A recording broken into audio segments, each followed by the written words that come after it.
Jam itu, pengingat tanpa henti tentang betapa kecilnya kita di hadapan luasnya waktu. Tik-tok, bukan irama, melainkan deklarasi. Mereka mengira mereka memiliki kendali atasnya. Jarum jam bergerak sesuai kehendak mereka, atau setidaknya begitu keyakinan mereka. Mereka mengukur hidupmu dalam detik-detik, membatasinya dengan tenggat waktu, memberi label pada momen-momen yang mereka kuasai. Mereka menentukan waktumu untuk jatuh, dan mereka mengamati, bukan? Predator diam-diam menyamar sebagai teman, pengamat yang bersembunyi di balik topeng iba. Betapa mereka menunggu, setiap tersandung, setiap langkah salah adalah bagian dari skenario bagi mereka. Seolah-olah penderitaanmu adalah sandiwara tragis yang dipentaskan demi hiburan mereka. Ketika kamu jatuh, mereka bahkan tidak repot-repot menyembunyikan seringai mereka. Oh, tidak. Mereka tahu inilah saat mereka merasa superior, merasa tak tersentuh. Ini akhir bagimu, kata mereka tanpa kata-kata. Pandangan mereka mengatakannya, bisikan mereka memastikannya. Kamu terjatuh, dan dalam pandangan mereka, kamu akan tetap tergeletak. Namun, beginilah halnya ketika kamu berada di dasar. Keheningan bukanlah penyesakan, melainkan penyadaran. Jatuh berbeda dengan gagal. Jatuh adalah hasil dari gravitasi. Gagal adalah penyerahan diri. Dan kamu tidak pernah menyerah, bukan? Oh, tidak. Tanganmu yang memar dan berdarah masih mencakar tanah. Retakan di zirmu bukanlah cacat, melainkan cerita, pelajaran, kemarahan jiwa yang menolak untuk hancur. Tak peduli berapa kali mereka mengatur jarum jam untuk melawanmu, tiktok waktu, senjata terbesar mereka, pengawas kejam mereka.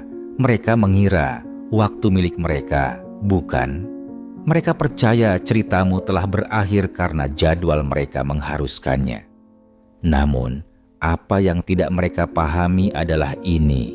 Waktu tidak bisa mematahkan mereka yang mengetahui rahasianya. Waktu tidak bisa menghancurkan mereka yang menulis ulang aturannya.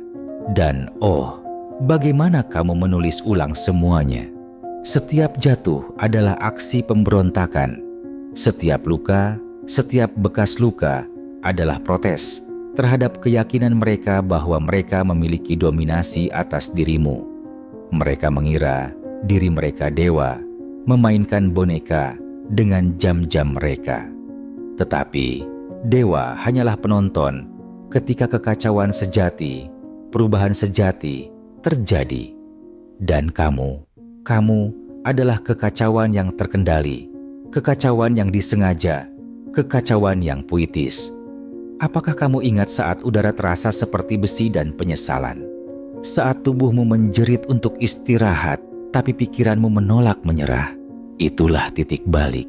Saat itulah kamu tertawa, tawa kosong yang menggema, yang bahkan membuatmu sendiri terkejut. Karena kamu menyadari sesuatu yang mendalam, jam mereka tidak mengatur waktumu. Tidak pernah. Itu hanya ilusi, upaya menyedihkan untuk menangkap api liar dalam botol kaca. Mereka mengira mereka mengenalmu, mengira mereka memahami kedalaman tekadmu. Tapi bagaimana mungkin? Bagaimana mungkin mereka memahami hati yang menyala dengan kemarahan ribuan bintang? Mereka salah mengartikan kesunyianmu sebagai kelemahan, ketenanganmu sebagai penyerahan diri. Bodoh, kamu tidak hancur, kamu sedang menunggu. Menunggu. Oh, ini adalah permainan paling berbahaya dari semuanya, bukan? Karena sementara mereka tertawa, sementara mereka merayakan kehancuranmu, kamu sedang membangun kembali. Perlahan, menyakitkan, namun penuh tujuan. Kamu tidak terburu-buru, karena bilah terbaik ditempa dalam api terpanas. Kamu tidak berbeda. Setiap detik menyakitkan menjadi senjata. Setiap menit menjadi kesaksian ketahananmu. Dan, apakah kamu ingat mereka? Jam-jam sunyi ketika dunia tampak menertawakan kesendirianmu. Mereka adalah tempat pengujiannya. Bayangan bukanlah musuhmu, melainkan sekutumu. Mereka berbisik kebenaran tentang kekuatanmu. Setiap air mata yang tumpah, setiap kutukan yang diucapkan, setiap doa kepada alam semesta yang terasa acuh, semua itu menjadi bagian dari mozaik kebangkitanmu. Namun, mari kita tidak menggambarkan ini sebagai dongeng. Malammu lebih gelap daripada itu. Ada saat-saat ketika bahkan bayangan terasa berat, ketika pikiranmu sendiri berbalik melawanmu, seperti serigala-serigala yang mengitari mangsa yang terluka. Namun, bahkan saat itu, kamu bertempur, bukan dengan gerakan besar, tetapi dengan tindakan-tindakan pemberontakan yang kecil dan tenang. Mengambil satu napas lagi, mengepalkan tinjumu ketika gemetar, berbisik pada dirimu sendiri, belum selesai. Kamu tidak bangkit kembali hanya untuk membuktikan mereka salah. Tidak, membuktikan mereka salah hanyalah efek samping.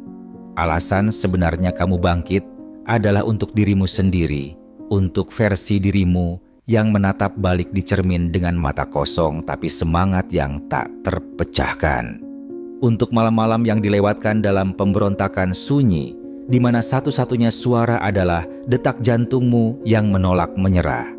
Untuk mimpi yang mereka ejek, visi yang mereka coba padamkan. Mereka meremehkanmu. Itu kesalahan pertama mereka. Kesalahan kedua, mereka mengira jatuh adalah akhir. Mereka tidak pernah melihatnya datang. Pergeseran itu, kepercayaan diri yang sunyi, keteguhan yang tak tergoyahkan. Mereka tidak memahami bahwa tanah tempat kamu jatuh adalah fondasi yang sedang kamu bangun. Dan ketika kamu berdiri lagi, betapa mulianya momen itu. Jam berhenti. Wajah mereka tak ternilai. Ketidakpercayaan mereka menggiurkan. Namun, inilah putarannya. Jatuh bukanlah kegagalan, melainkan strategi. Jatuh memberimu perspektif. Jatuh menghilangkan ilusi. Jatuh membiarkanmu melihat siapa mereka sebenarnya dan siapa kamu sebenarnya. TikTok, jam masih berdetak, tapi sekarang ia milikmu. Mereka tidak bisa mengatur kebangkitanmu karena ia melampaui pemahaman mereka, jadwal mereka, garis waktunya, rencana mereka yang menyedihkan. Semua hancur. Dan ini baru permulaan. Sekarang, setiap detik bukan hanya waktu, melainkan deklarasi, detak jantung pemberontakan, ritme dari kebangkitanmu. Mereka mengira bisa mengukurmu dalam momen-momen, tetapi kamu tidak terbatas. Mari aku katakan ini, kebangkitanmu bukan hanya tentang berdiri lebih tinggi, melainkan tentang melangkah melewati abu harapan mereka, tanpa terganggu oleh ketidakpercayaan mereka. Setiap langkah yang kamu ambil sekarang lebih keras daripada tawa mereka. Setiap napas yang kamu tarik adalah pemberontakan terhadap keraguan mereka. Kamu tidak lagi terikat oleh jam. Kamu adalah penguasa waktumu, pencipta takdirmu. Kamu tidak bangkit karena mereka. Kamu bangkit meskipun ada mereka. Dan ini adalah simfonimu. Mereka mengira mereka telah menang. Kejatuhanmu adalah kemenangan mereka, momen mahkota mereka. Mereka bersuka cita, bukan berbalut superioritas palsu, menyaksikanmu runtuh seperti rumah kartu. Mereka mengatur semuanya dengan sempurna. Kesombongan mereka menetes dari setiap tatapan, setiap senyum merendahkan. Namun, masalah dengan kesombongan adalah ia membuatmu buta. Ia membuatmu tuli terhadap keheningan sebelum badai, lalai terhadap angin yang berubah.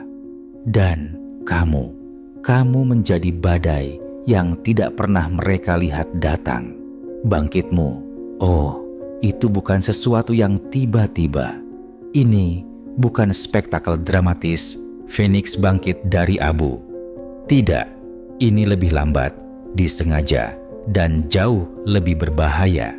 Seperti bayangan yang merayap lebih dekat dalam kegelapan malam.